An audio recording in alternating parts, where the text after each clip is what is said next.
အားလုံးပဲမင်္ဂလာပါရှင် Read with me channel လေးမှကြိုဆိုပါရရှင်ဒီ channel လေးကနေလူကြီးမိဘတို့နောက်တော်တာဆင်အပန်းဖြေနိုင်ရန်အတွက်စိတ်ဝင်စားဖွယ်ကောင်းသောကလေးဝတ္ထုကလေးများဝတ္ထုတိုလေးများနှင့်ဝတ္ထုရှင်လေးများအားဖတ်ပြပေးတော့မှာဖြစ်ပါတယ်ရှင်ဒီနေ့ဖတ်ပြပေးမယ့်ဝတ္ထုတိုကလေးကတော့ဆရာတစ္ဆာနီရေးသားထားသောကုံတိုက်ကြီးမှာလူပြောက်ချင်းဆိုသောကလေးဝတ္ထုများထဲမှပျော်စရာကောင်းတဲ့တနင်္ဂနွေဆိုသောဝတ္ထုတိုကလေးအားဖတ်ပြပေးသွားမှာဖြစ်ပါတယ်ရှင်။ဒါတော့တာဆင်ပြီးကြပါအောင်ရှင်။ပျော်စရာကောင်းတဲ့တနင်္ဂနွေကြည်ရမြင့်ဟာအစော့တန်တဲ့ကောင်းလေးတစ်ယောက်ပေါ့။သူဟာညံလဲကောင်းတော့ရက်ွက်ထဲကကလေးတော်တော်များများကသူ့ကိုခင်ကြလေသည်။ဒီနေ့တနင်္ဂနွေပြောင်းပိတ်ရက်ဆိုတော့ပျော်စရာကောင်းတဲ့တနင်္ဂနွေဖြစ်အောင်သူမီးကုံရမ်းကုံစော့မယ်ဟုကြံရွယ်ထားပေမဲ့သူ့အမေကတားရီဘဲမလဲ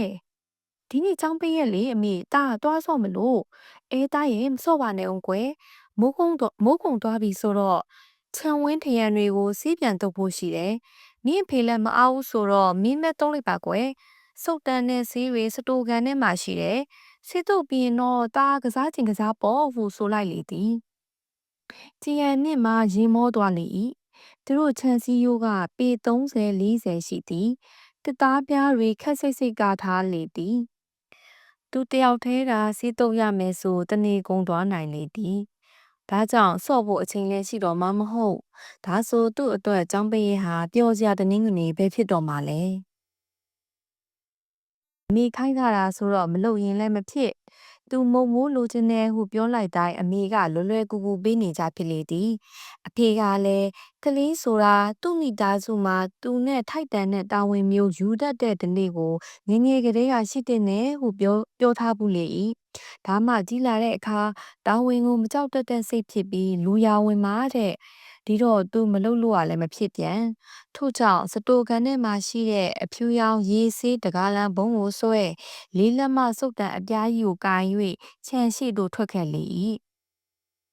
တနွေတမိုးလုံးနေတန်းရေတန်းခံရ၍ဆေးရောင်တွေပျက်စီးနေသောရှည်လျားတဲ့ဝင်းထရံကိုမြင်တော့သူစိတ်သက်သာသွားလေ၏ဒီဝင်းထရံကိုသူတယောက်တည်းအချင်းတူတူနဲ့ပြီးအောင်ဘလို့များလုပ်ရပါကင်းချီများလိုလက်တွေအများကြီးရှိရင်တော့လေအကောင်းသာအခုတော့လက်ကလည်းနှစ်ဖက်ထဲဂျီယန်မြင့်မှာအလုံးမလုံးနိုင်သေးပဲဝင်းထရံအရိပ်နှက်ခင်းပြင်ပေါ်တွင်တကိုယ်တည်းထိုင်၍မှိုင်နေစဉ်သူတို့လမ်းထဲမှကလေးတတိုက်ဖြစ်သောတီရီဝေပေါက်ပေါက်နှင့်တာတီးတို့ရောက်လာကြလေသည်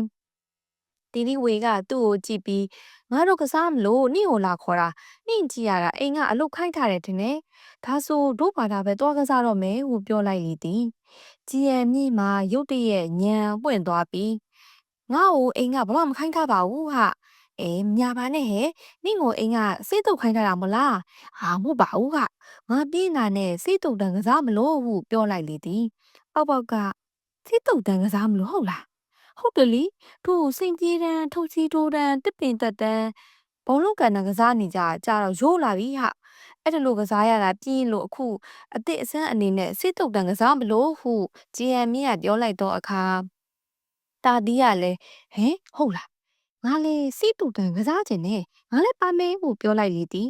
ဒါပေမဲ့ဂျီယန်မြင့်မှာအိုက်တင်ခံ၍စီတူတန်ကစားရဲဆိုတာစိတ်ကုန်နေကွ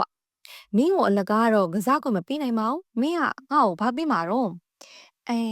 ငါစီမှာမုံဖို့200တော့ပါတယ်နင်း100ယူကွာ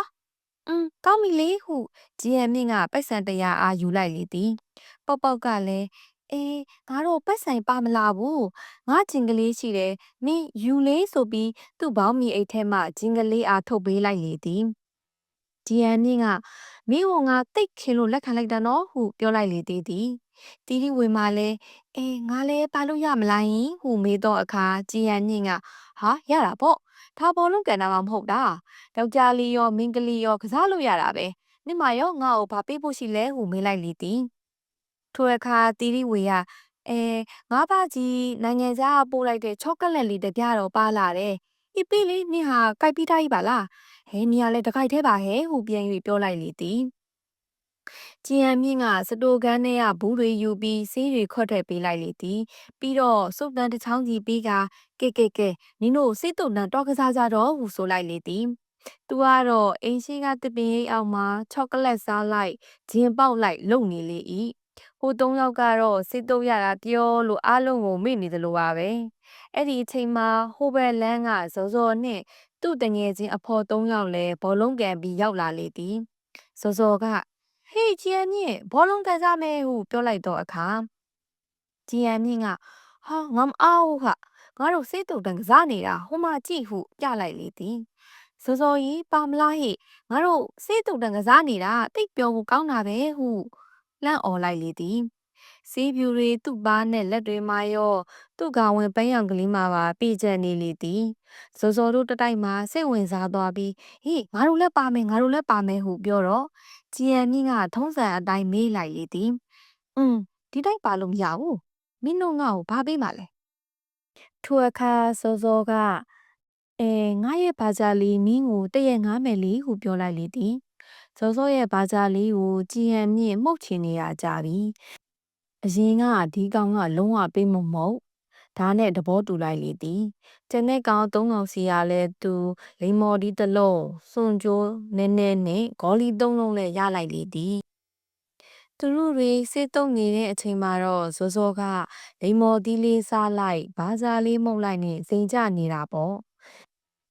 ကလေး9ယောက်အလူအရက်နှင့်တက်ညီလက်ညီတုပ်လိုက်ကြသောအခါတနာရီကြောအချိန်အတွင်းဝင်းတရံအားလုံးမှာစေးတုပ်ရည်ပြီးစီးသွားလေသည်ကြည်ရန်မြင့်ကတော့ဘိုက်လဲဝကစားစရာတွေလည်းရလို့ပေါ့သူကအိမ်ထဲပြန်ဝင်လာပြီးထမင်းချက်နေတဲ့သူ့အမေကိုအမေကြီးကျွန်တော်ဆေးတုပ်ပြီးပြီတွားကစားတော့မယ်နော်ဟုပြောလိုက်တော့အခါသူ့အမေကမယုံပါဒါပေမဲ့လူကိုယ်တိုင်ထွက်ကြည့်လိုက်တော့အခါဝင်းချံတစ်ခုလုံးစေးတုပ်ပြီးနေတာကိုအံ့ဩစွာနှင့်တွေ့လိုက်ရလေသည်အဲ့ဒီအချိန်မှာကြည်ရန်မြင့်ကဇော်တို့နှင့်ဘောလုံးကန်ရန်လေးတချွန်းချွန်းနဲ့ထွက်သွားလေပြီသူကဒီနေ့တော့သူ့အတွက်တကယ့်ကိုပျော်စရာတနည်းငွေနေပဲဟုတွေးနေလိုက်သေးလေသည်နားဆင်ပြီးခဲ့ကြသောတဦးတယောက်ချင်းစီကအထူးပင်ကျေးဇူးတင်ရှိပါတယ်ရှင်။တာယာအေးချမ်းသောနေ့ရက်ကလေးများအားပိုင်ဆိုင်နိုင်ကြပါစေရှင်။